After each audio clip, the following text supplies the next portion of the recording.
Toll Mumbai में अगर आप एंटर कर रहे हैं, मुंबई से अगर आप बाहर जाते हैं, तो या तो आप एरोली का रास्ता लेंगे, या थाने का रास्ता लेंगे, वाशी का रास्ता लेंगे, या फिर अगर आप इस साइड जा रहे हैं, नॉर्थ साइड जा रहे हैं, तो आप दहीसर का रास्ता लेंगे। ठीक है, कुल मिलाकर ये साउथ साइड तो आप जा नहीं सकते क्योंकि वहाँ पर समुद्र है, तो इसके लिए तो नॉर्थ साइड ही जा सकते हैं ना। साउथ और वेस्ट दोनों साइड आपका समुद्र है, तो या तो आप नॉर्थ में जा सकते हैं या आप ईस्ट में जा सकते हैं मुंबई से।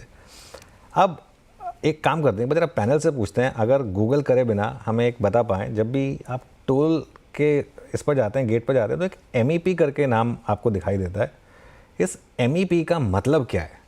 अगर कोई, वैसे तो कंपनी थी, लेकिन MEP किस चीज़ के लिए स्टैंड करती है? अगर कोई बता पाए तो हमारे पैनल में। वैसे खैर किसी को शायद नहीं पता हो, क्योंकि मुझे भी आज ही पता चला एक्चुअली आज तक। इसका नाम एक्चुअली MEP का है मुंबई एंट्री पॉइंट। जी हाँ, लिटरली मुंबई एंट्री पॉइंट। और जैसे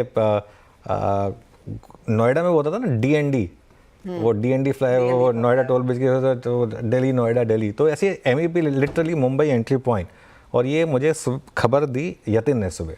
यतिन ने बताया कि इसका नाम एक्चुअली इसी वजह से MEP पड़ा था। लेकिन ये कहानी क्या है पूरी की पूरी, क्यों टोल वसूला जाता था, और अब ये एबॉलिश हो रहा है, कितना टोल पिछले कुछ सालों में कलेक्ट हुआ है, एक बार जरा यतिन से जानते हैं। यतिन, बताइए पूरी स्टोरी।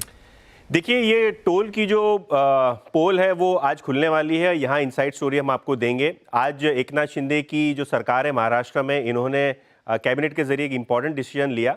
मुंबई के जो 5 एंट्री पॉइंट हैं, इन पे जो लगने वाला टोल है इसको नाबूद कर दिया गया है। और ये जो टोल है लाइट कमर्शियल व्हीकल्स और लाइट व्हीकल्स के लिए होगा। ऑब्वियसली गैजेट के अंदर ज़्यादा डिटेल्स होंगी, लेकिन अगर आप अपनी गाड़ी मुंबई के अंदर या बाहर ले जाते हैं तो अब से टोल नहीं लगेगा।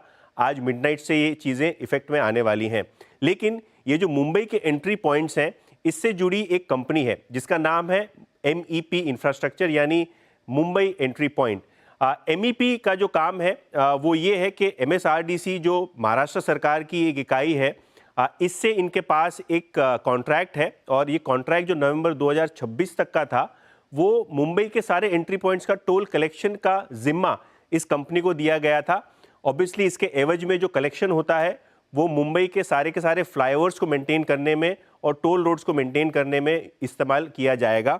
ऑब्वियसली अगर हम देखें तो कंपनी की जो ओवरऑल हालत है अभी बिगड़ी हुई है, क्योंकि ये टोल कलेक्शन के राइट्स के बावजूद कंपनी के बहुत सारे पैसे बकाया हैं। सबसे पहले MSRDC के ही पैसे बाकी हैं, जो इनको बांद्रा वर्ली सीलिंग के लगभग 409 करोड़ रुपए MEP इंफ्रास्ट्रक्चर से लेने हैं।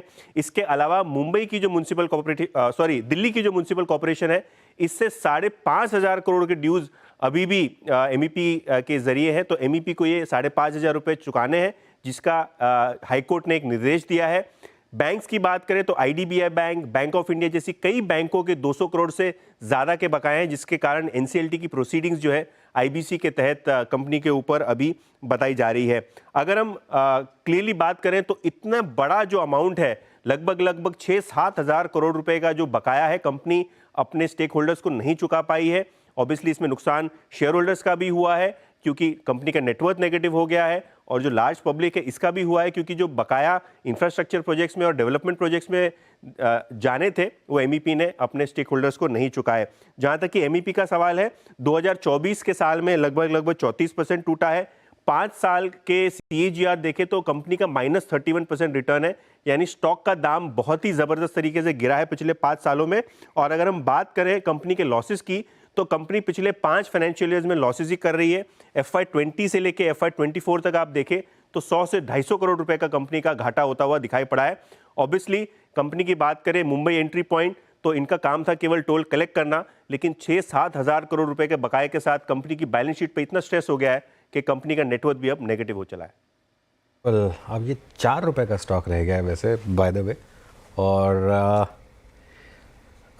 यतिन की ये स्टोरी देखने के बाद ना मुझे गुस्सा आ रहा है एक्चुअली, फ्रैंकली। और all the toll that has been obviously, और एक्चुअली अगर 2026 में खत्म होना ही था तो वैसे कुछ बहुत ज़्यादा टाइम बचा नहीं था, है ना। लेकिन मतलब, और खासतौर जैसे मैं कह रहा हूँ, वो वाशी की रोड पे तो जब भी जाता था वो टोल देने में बहुत गुस्सा आता था मुझे। गाबा सर, आपने कितना टोल दिया इन रोड्स पर अब तक? बहुत टोल दिया, लेकिन मेरा एक सवाल मेरा भी है। हाँ। तो रोड टैक्स लेते हो तो फिर टोल टैक्स क्यों लेते हो? और ये लोग एमई कंपनी लॉस जा रही है, तो टोल कलेक्शन की एजेंसी है सर। नहीं टोल वो क्यों लेते हो? वो हाँ वो गाबा सर कहते हैं पब्लिक प्राइवेट पार्टनरशिप। मैं तो खुद आजकल वैसे टोल को लेकर काफ़ी मीम बन रहे हैं, आपने नोटिस करा ही होगा कि किस तरीके के टोल बन रहे हैं। एक तो ये बात भी हो रही थी, कहा था कि पुराने सारे टोल एबॉलिश हो जाएंगे। तो हुआ क्या कि टोल तो एबॉलिश नहीं हुए, वो टोल कलेक्शन के जो बूथ थे ना वो एबॉलिश होकर दूसरे बूथ आ गए, उसके जगह फास्टैग लग गया बस, और तो कुछ एबॉलिश हुआ नहीं। बट लेकिन ये बात तो है कि मतलब वो बहुत ज़्यादा मतलब और फास्टैग भी आधी बार मतलब उस काम करता है जिस तरीके से करना चाहिए, आधी जगह तो वो हाथ में मशीन लेके आ जाते हैं, वो उनको उससे स्कैन करना पड़ता है उसको, और वो एक्चुअली हमें सीलिंग पर हर रोज प्रैक्टिकली फेस करना पड़ता है। तो वो बल्कि जो फटाफट चीजें होनी चाहिए थी, डिस्पाइट हैविंग द टेक्नोलॉजी, वो हो नहीं पा रहा है। अटल सेतु में भी टोल लगेगा या नहीं लगेगा? अटल सेतु पे तो टोल है, अटल सेतु पे है वो भी टोल। तो एंट्री पॉइंट है। नहीं वो वहाँ नहीं उस पे है वो तो गाबा जी, गाबा सर हॉर्सेस। गाबा सर फिर तो वैसे फ्रैंकली तो वो पुणे वाला जो है एक्सप्रेस वे उस पर भी नहीं लगना चाहिए बिल्कुल। फ्रैंकली, वो भी जो वो फिर पनवेल से जाके वो थोड़ा और आगे जाके, ऐसे तो खैर किसी चीज़ का अंत ही नहीं है। और बैंड्रा वाली सीलिंग पे भी नहीं लगना चाहिए टोल वैसे, लेकिन एनीवे होपफुली इसमें से कुछ पैसा रिकवर होगा। लेकिन एनीवे ये एक काफ़ी आई ओपनिंग स्टोरी थी एक्चुअली।